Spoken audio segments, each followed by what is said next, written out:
Journey actual में शुरू हुई है मेरे गांव से ही। मैं मात्र 5 साल की थी जब मैंने पहली बार स्कीज को अपने पैरों में लगाया था। वो ओरिजिनल स्कीज तो नहीं थी क्योंकि उस समय हमारे पास इतना फाइनेंशियली हम इतने स्ट्रॉन्ग नहीं थे, तो हम लकड़ी की स्कीज पर स्कीइंग किया करते थे। मैंने कभी नहीं सोचा था कि मैं एक गांव से आकर आज वर्ल्ड स्टेज पे इंडिया को रिप्रेजेंट कर रही हूँ। हमें सपने देखना नहीं छोड़ना चाहिए, चाहे आप एक छोटे से गांव से हो, आप जरूर एक दिन अपने देश को भी रिप्रेजेंट कर सकते हो। हमारे पास जो बेसिक फैसिलिटीज है स्कीइंग के लिए वो बहुत कम है। और फिर दूसरा चैलेंज ये है कि वुमेन को ऐसे ही हमारी कंट्री में पहले से ऐसा देखा जाता है कि शायद वुमेन उतनी स्ट्रॉन्ग नहीं होती। जो अल्पाइन स्की में जो टीम थी वुमेन की, हम तीनों हिमाचल से थी और हम तीनों गांव से ही हैं और आज देश को रिप्रेजेंट कर रही हैं। तो ये बहुत बड़ा एग्जाम्पल है, स्पेशली हमारे लिए भी एज ए वुमेन, और हम देश के लिए भी आई होप एग्जाम्पल सेट कर सकें कि वुमेन स्पेशली अगर वो गांव से है तो वो भी किसी से कम नहीं है। हमारे यहाँ पर इंडिया में हमें आज भी नेशनल गेम्स के लिए भी स्कीज को कंधे में उठा के क्लाइंब करना पड़ता है। तो जो एनर्जी एक्चुअल में हमें नेशनल के रन में लगानी चाहिए, उससे ज्यादा एनर्जी हमारी ऊपर चढ़ने में लग जाए। यूरोपियंस को अगर देखें या फिर यूएस की बात करें तो वो ग्लेशियर्स पर ट्रेनिंग करते हैं जब स्नोफॉल नहीं हो पाती, तो उन्होंने ग्लेशियर्स पर भी अपना इंफ्रास्ट्रक्चर डेवलप किया है। हमारे पास रोहतांग में जुलाई तक बर्फ रहती है, तो हम वहाँ पर स्कीइंग कर सकते हैं, लेकिन प्रॉब्लम इंफ्रास्ट्रक्चर की है क्योंकि हाई ऑल्टीट्यूड है और वहाँ पर तो मुझे लगता है अगर हम क्लाइंब करके ऊपर जाए तो दिन के 2-3 राउंड हम कर पाएंगे।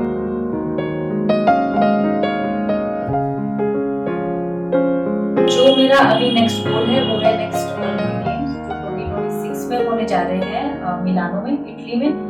तो उसके लिए मेरे पास अभी बचते हैं सिर्फ 10 महीने, तो मैं पूरी कोशिश कर रही हूँ कि मैं उसके लिए क्वालिफाई करूँ और अपने देश का झंडा वहाँ जाके लहराऊं।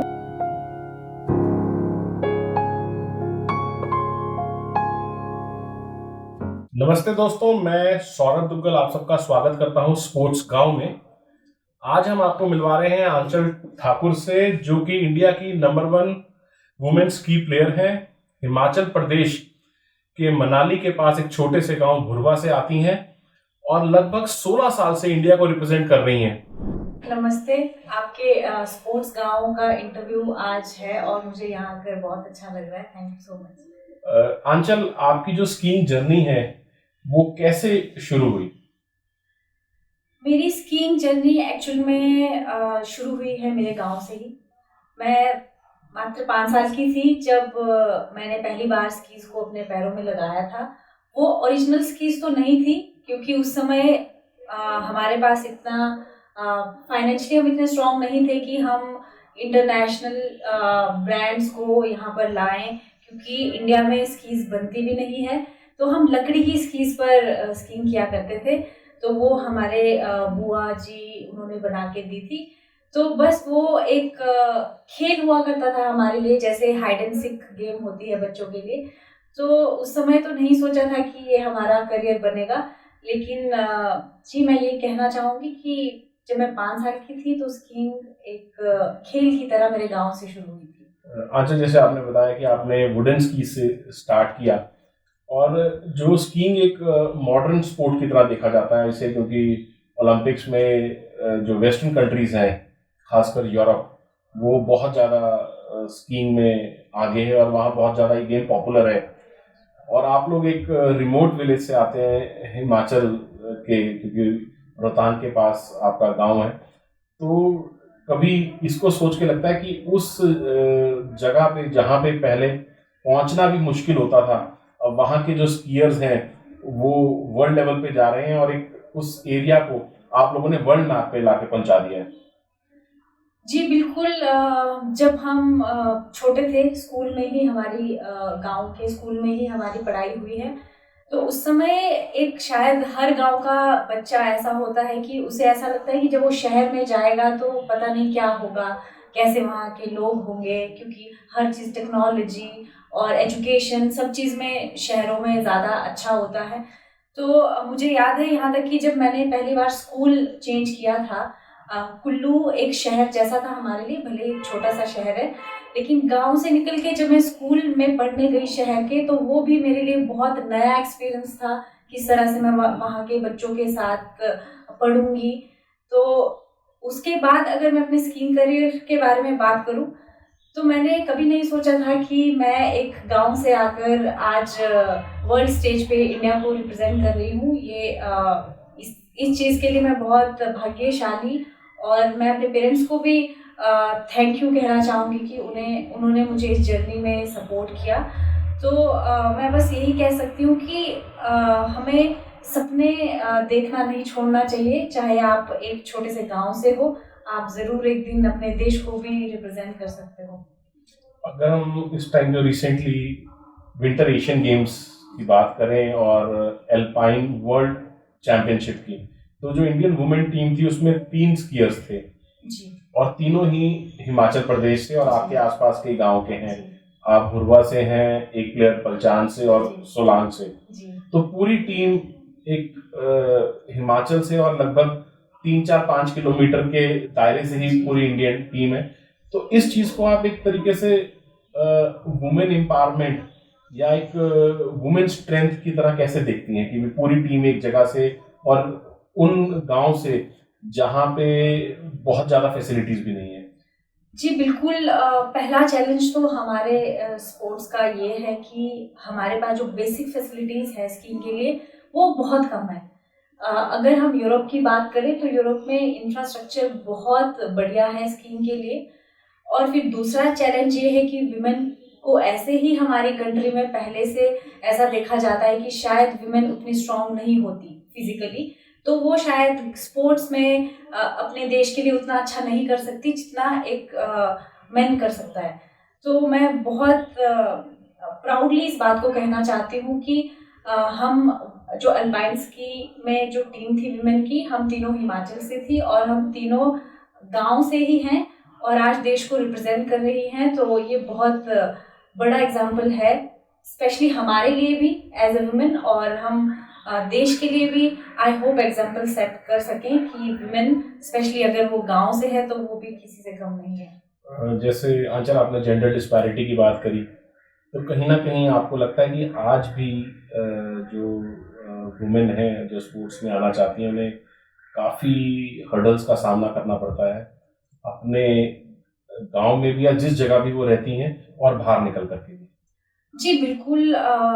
इसमें मैं इस चीज़ को दो तरह से देखती हूँ, क्योंकि बहुत सारी लड़कियां ऐसी होती है जिनके शायद अपनी फैमिली वाले ही उनको सपोर्ट नहीं कर पाते हैं, कि उन्हें लगता है कि अगर हम अपने बेटे को सपोर्ट करें तो ये हमारा शायद नाम ज़्यादा रोशन करेगा और बेटी कम करेगी। तो इसीलिए शायद ये पुराने ज़माने से चलता आ रहा है कि वो बेटी पर उतना विश्वास नहीं कर पाते हैं।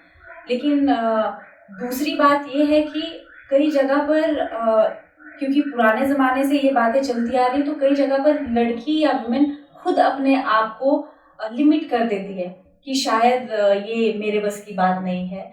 तो मैं कहना चाहूँगी कि अगर ये सोसाइटी वाला टैबू हम हटा भी दे तो लड़की को खुद भी पहले स्ट्रॉन्ग होना पड़ेगा। अपने आप को अपने दायरे में बंद के ना रखे या खुद पहले मेंटली अपने आप को वीक ना करे कि शायद मैं ये अचीव कर सकती हूँ या मेरे को मुश्किल आएगी। जी, क्योंकि अगर आप खुद पॉजिटिव हैं तो आप सामने वाले को भी विश्वास दिला सकते हो कि आप करोगे और आप अपने पेरेंट्स का, अपने स्टेट का, अपने देश का नाम रोशन कर सकते हैं। तो शायद आगे वाला भी आप पर विश्वास करे और आपको सपोर्ट करे। तो जब आप, क्योंकि इंडियन टीम में खेलना और एक देश को रिप्रेजेंट करना अपने आप में बहुत फख्र की बात है, लेकिन जब भी आपको मौका मिलता है और वर्ल्ड लेवल पे, क्योंकि आपने 6 बार वर्ल्ड चैंपियनशिप में पार्टिसिपेट किया है, ये दूसरी आपकी विंटर एशियन गेम्स हुई, तो किस तरह की एक फीलिंग है एक स्पोर्ट्स पर्सन को, किस तरह उसे आप देखती हैं?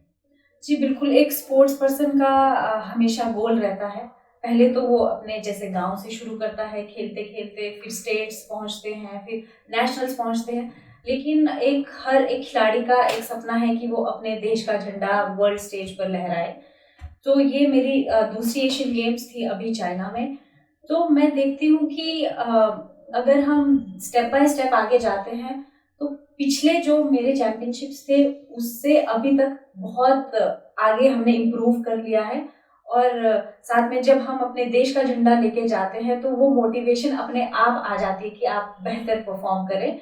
तो मुझे लगता है ये सभी एथलीट्स के लिए है कि जितना आप एक्सपीरियंस लेते रहें आपके सपने भी बड़े होते रहेंगे।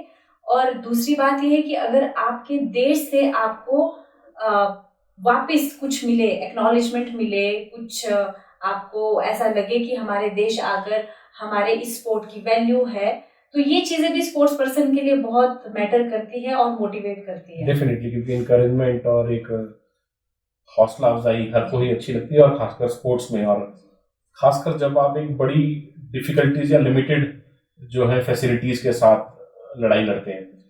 अगर हम विंटर स्पोर्ट्स की बात करें, क्योंकि एक समय था जब समर ओलंपिक्स में हमारी परफॉर्मेंस उतनी अच्छी नहीं होती थी, हमें बिना मेडल के भी वापस आना पड़ता था, लगभग 84 से 92 ओलंपिक्स की बात करें।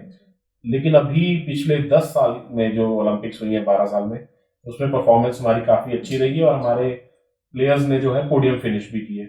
अगर विंटर स्पोर्ट्स की बात करें तो आपको क्या लगता है कि कितना समय लगेगा और किस तरह की फैसिलिटीज की रिक्वायरमेंट है कि अगर हम एक्सपेक्ट करते हैं कि हम फर्स्ट स्टेज पे विंटर ओलंपिक्स में अच्छा परफॉर्म करें, क्योंकि अभी तक जो टारगेट रहता है प्लेयर का, क्योंकि हम भी अंडरस्टैंड करते हैं बहुत लिमिटेड फैसिलिटीज है, स्नो की बहुत लिमिटेड विंडो है, तो एक ओलंपिक क्वालिफाई करना ही टारगेट को लेके चल रहे हैं अभी हमारे इंडिया के विंटर जो स्पोर्ट्स पर्सन है। तो अगर हम अच्छी परफॉर्मेंस की बात करें या मेडल की, तो उसमें हमें क्या चाहिए और कितना समय आपको लगता है कि लगेगा? जी बिल्कुल, आपने बिल्कुल सही कहा। अभी तो हमारे लिए विंटर ओलंपिक्स के लिए क्वालिफाई करना ही एक मेडल के बराबर है। लेकिन एक्चुअल में तो मेडल वही है, गोल्ड, सिल्वर एंड ब्रॉन्ज। तो हम भी चाहते हैं कि देश के लिए हम वो एक दिन ज़रूर लेके आए।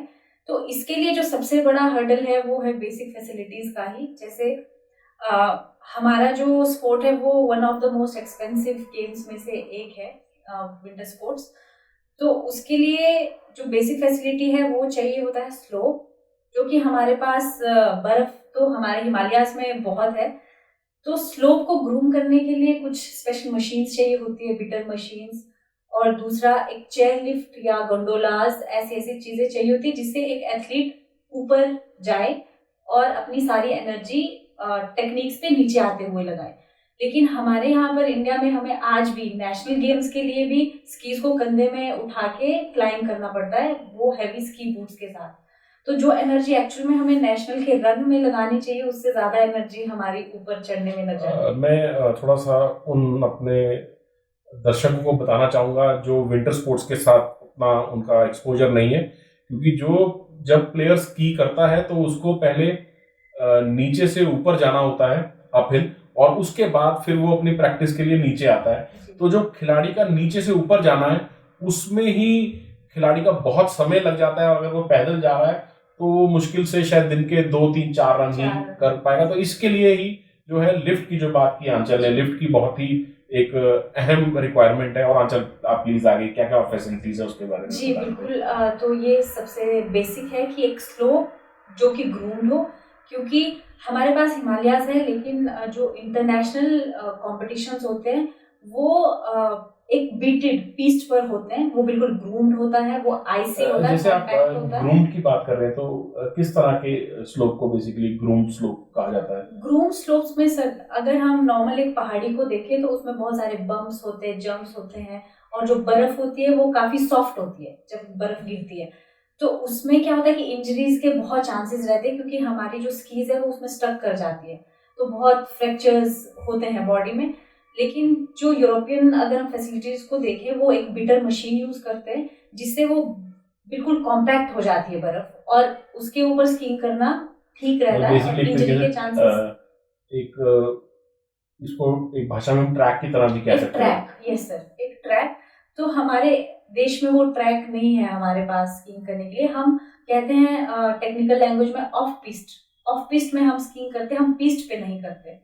तो हम सॉफ्ट स्नो में स्कीइंग कर रहे हैं और हमें डायरेक्ट जाके वहां पर कॉम्पैक्ट स्नो में कंपटीशन करना पड़ता है, तो आप डिफरेंस देख सकते हैं कि हमारी परफॉर्मेंस वहाँ कैसी होगी। और विंडो भी बहुत थोड़ी रहती है क्या? जी, तो दूसरा चैलेंज ये है कि हमारे पास विंटर स्पोर्ट्स की विंडो पहले की अगर मैं बात करूँ तो 4-5 महीने भी होती थी, अक्टूबर से अगर बर्फ पड़ती है। लेकिन अभी की बात करूँ, पिछले साल हमारे पास सिर्फ 1 महीने की विंडो थी बर्फ की। तो क्योंकि ग्लोबल वार्मिंग भी हो रही है, तो मुझे लगता है कि एक विंटर स्पोर्ट्स का एथलीट ओलंपिक्स गोल्ड मेडल के सपने तो देख रहा है, लेकिन साथ में उसके पास फाइनेंशियल जो हर्डल्स है उससे भी जूझ रहा है, और साथ में जो हमारा क्लाइमेट है, एनवायरनमेंट है, उससे भी लड़ रहा है। तो ये स्पोर्ट इन इटसेल्फ हमारे लिए काफ़ी मुश्किल है। तो अगर हमें इसमें गवर्नमेंट की तरफ से थोड़ा रिज़ॉर्ट्स के लिए कुछ हो जाए कि बेसिक फैसिलिटीज़ के साथ एक रिज़ॉर्ट बन जाए, तो हमें इतना खर्चा करके यूरोप जाके ट्रेनिंग करने की ज़रूरत नहीं पड़ेगी, ताकि हमें लगे कि यूरोप जाकर ही हम इंटरनेशनली कम्पीट करने के काबिल बनेंगे। तो अगर हमारे पास एक स्कोप इंडिया में भी हो जाता है ऐसा, तो हम यहीं पर ट्रेनिंग करना क्योंकि चाहेंगे। जैसे आपने बताया कि ये बहुत एक्सपेंसिव स्पोर्ट है, और जो हमारे विंटर एथलीट्स हैं उनको साल में 1 डेढ़ या 2 महीने ही मुश्किल से प्रैक्टिस का चांस मिल पाता है, और उसके बाद उन लोगों से compete करना जिनके पास फैसिलिटीज भी ज़्यादा हैं और उनके पास विंडो भी ज़्यादा है कि उनको साल में 7 8 9 महीने 9 महीने की फैसिलिटी जो है मिलती है। जी सर, क्योंकि यूरोपियंस को अगर देखें या फिर यूएस की बात करें, तो वो ग्लेशियर्स पर ट्रेनिंग करते हैं जब स्नोफॉल नहीं हो पाती। तो उन्होंने ग्लेशियर्स पर भी अपना इंफ्रास्ट्रक्चर डेवलप किया है, जैसे वहाँ पर भी ग्रूमिंग मशीन्स हैं, वहाँ पर भी चेयर लिफ्ट्स हैं। हमारे पास रोहतांग में जुलाई तक बर्फ रहती है, तो हम वहाँ पर स्कीइंग कर सकते हैं, लेकिन प्रॉब्लम इंफ्रास्ट्रक्चर की है, क्योंकि हाई ऑल्टीट्यूड है, और वहाँ पर तो मुझे लगता है अगर हम क्लाइंब करके ऊपर जाए तो दिन के 2 ही राउंड हम कर पाएंगे। जैसे आपने रोहतांग की बात करी, और अगर हम समर स्पोर्ट्स की भी बात करते हैं तो एक हाई अल्टीट्यूड ट्रेनिंग का भी बहुत उसमें सपोर्ट रहता है, और डेफिनेटली विंटर गेम्स में भी उसका स्पोर्ट्स में भी हेल्प रहता है। तो अगर रोहतांग या कोई इस तरह की साइट को अगर डेवलप करा जाए कि जहाँ पे जो है 9 10 महीने, या ग्लेशियर के आसपास तो बिल्कुल 12 महीने भी आपको बर्फ मिलेगी, तो उससे लगता है कि आपको आने वाले समय में हमारे प्लेयर जो हैं वर्ल्ड के टॉप 8 टॉप 6 में आ सकते हैं। जी सर, बिल्कुल। अगर इसमें 2 फैक्टर्स होते हैं, एक तो स्ट्रेंथ, आप फिजिकली कितने फिट हैं, और दूसरा आप टेक्निकली कितने साउंड हैं। तो फिजिकली फिट रहने के लिए तो एक एथलीट पूरी जान लगा देता है, जो कि हम विंटर स्पोर्ट्स के जो एथलीट्स हैं वो समर में अपना आप को पूरा फिट कर देते हैं। लेकिन दूसरी बात है जो टेक्निकल साउंड होने के लिए, उसके लिए अगर हम रोहतांग जैसी जगह पर, जहाँ पर कि जुलाई तक बर्फ है और फिर अक्टूबर में फिर से बर्फ आने लग जाती है, तो हम 8 महीने एटलीस्ट हम बहुत अच्छे से ट्रेनिंग कर सकते हैं। तो वही है, अगर हम अच्छा सा रिजॉर्ट कहीं पर बनाए जहाँ पर कि इतने महीने के लिए बर्फ है, तो ज़रूर इंडिया के एथलीट्स ओलंपिक्स में मेडल लेके आएँगे। और अगर हमारे विंटर एथलीट्स की बात करी जाए तो फिजिकली जो है वो मैच करते हैं यूरोपियन प्लेयर्स को? जी सर, बिल्कुल। फिज़िकली कोई डिफरेंस नहीं है कि अ, हम इंडिया के एथलीट्स वीक हैं या कुछ हैं, क्योंकि मुझे तो लगता है कि हम लोग ड्राई लैंड ट्रेनिंग ज़्यादा करते हैं, क्योंकि हमारे पास ड्राई लैंड ट्रेनिंग करने का जो स्पैन है, टाइम, वो ज़्यादा है, और प्रॉब्लम टेक्निकल लेवल पे से ज़्यादा आती है। और अगर आपके स्पोर्ट्स में नेक्स्ट जो अब आपका एम है वो क्या है? सर, जो मेरा अभी नेक्स्ट गोल है वो है नेक्स्ट ओलंपिक गेम्स, जो 2026 में होने जा रहे हैं मिलानो में, इटली में। तो उसके लिए मेरे पास अभी बचते हैं सिर्फ 10 महीने।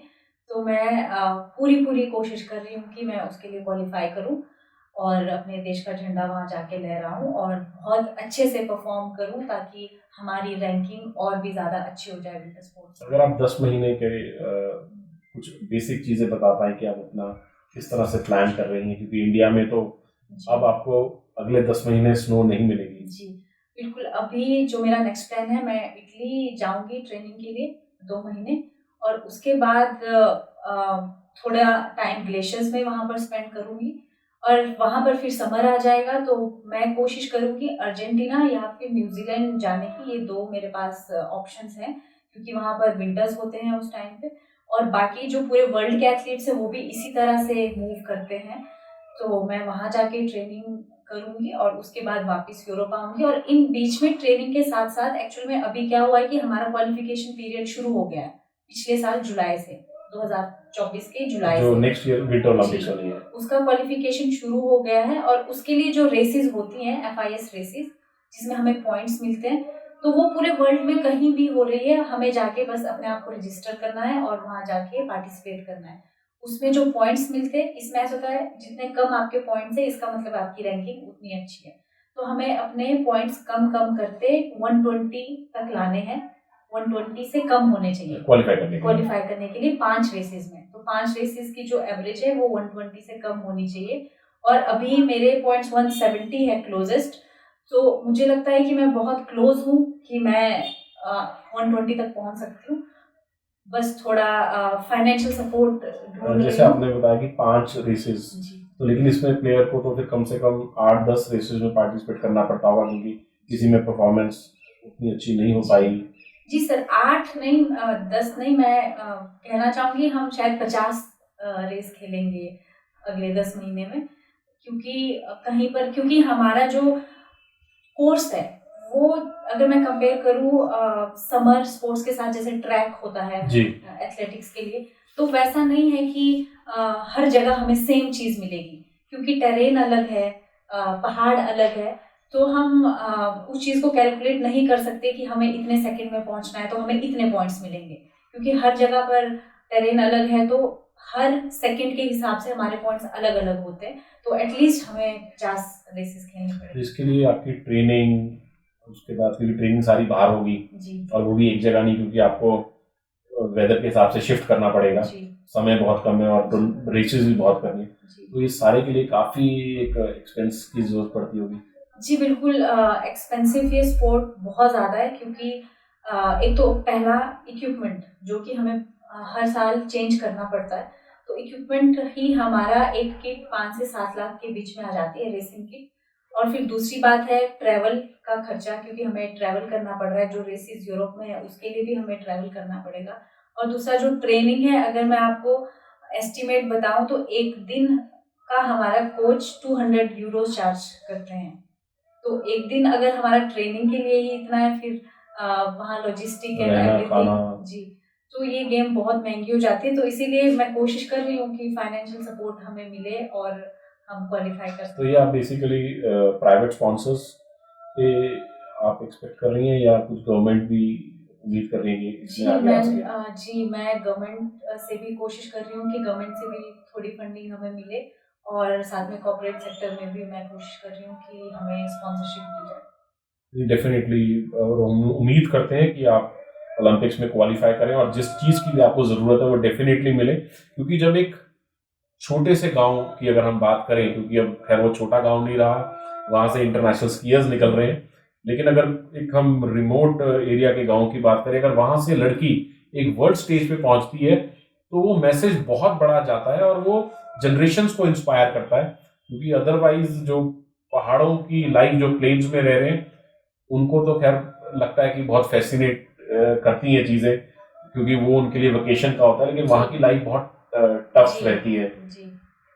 और हम उम्मीद करते हैं आपसे, क्योंकि हम दोबारा इसी तरह आपको मिलते रहेंगे और आपके थ्रू जो विंटर स्पोर्ट्स और खासकर स्कीइंग का एक, क्योंकि आप ब्रांड एम्बेसडर हैं स्कीइंग की, तो डेफिनेटली ज़्यादा से ज़्यादा ये चीज़ स्प्रेड आउट हो।